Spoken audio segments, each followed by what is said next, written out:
Good morning, everyone. Another installment of Workout Wednesday. I'm April Dupree, and this is our fitness and nutrition expert, Mackie Shilstone. Over the next several weeks, we're going to be showing you the secrets of Mackie's workout that he's been doing for several years.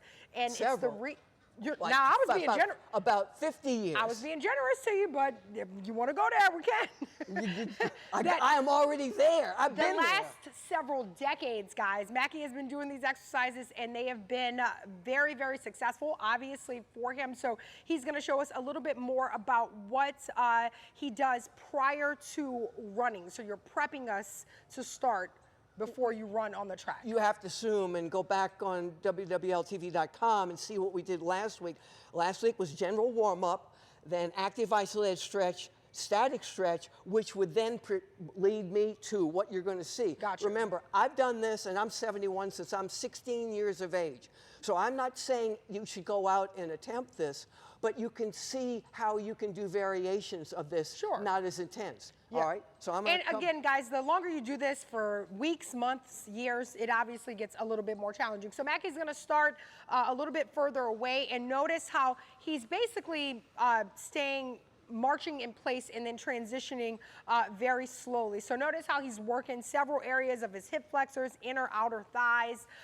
He's keeping that foot nice and flexed, bringing those knees above his waist. If you can't get that high, you can keep them below your waist. But again, noticing how he's rotating those hips and keeping his core nice and isolated, moving a little bit, and then focusing on different muscle groups, kicking that leg all the way up. Now you're looking like a rocket. Right? Sprinting is a dynamic action. Very much. And you really have to do it dynamically to protect injury. I'm not saying that you should go out and do that, but this is what I do. Good. Keeping the leg up. So does it matter? Let me ask you. Does it matter if the leg is straight or you're going to have a slight bend? Okay. Take press. Gotcha. So. All right, so we got it, bending that knee and then kicking the leg all the way up. And again, if this is too challenging for you, you can certainly here's what you would lower. Do. All right. It's called pawing. Okay. So I'm pawing. Oh, gotcha. Okay, so raising the leg all the way up, extending it, and then pulling back. You want to bring here, and then come and then extend. Okay. You bring, extend. Do those in place. What I like to do is bring and extend. Gotcha. So in other words, I'm bringing and extend. So let me ask you this: how many transitions should we do of this? Since we're in a short space, I would walk and do it. Okay. Over 5 yards. Gotcha. But now I've got to come back, and I'm going to come back here, here, here, here. Then notice the shift of the weight forward. In other words, I went forward, but my legs came back. Gotcha. And so the whole idea is when I'm doing it, I'm going to come forward. And that motion helps propel or prep you to propel. I'm trying to stretch out the hip flexor and bring the hamstring in. Okay. So I'm going to be using hip extensor and hamstring, and that's how you function when you run. In other words, when I'm running, notice what's happening. Toe up, heel up, step over my knee. Yeah. I'm not doing this, and I'm not doing that, okay?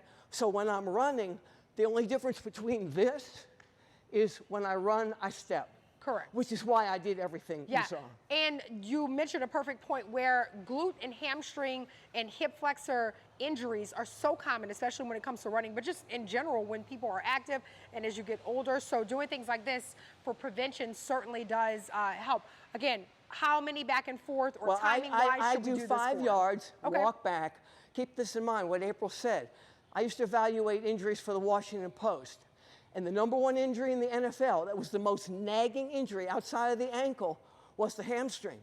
And once you strain or tear that hamstring, you're looking at months of rehab, and then there's a 50% chance you'll re-injure again. Yep. So dynamic stretching after static and the active isolated stretching. Next week we'll show you I'm done running and I've got to re-stabilize everything. Awesome. No, these are fantastic, guys. Try these even if it's for a few minutes so you can warm up and gear up to get a little bit better at these amazing stretches and movements. Join us for another Wellness Wednesday next week.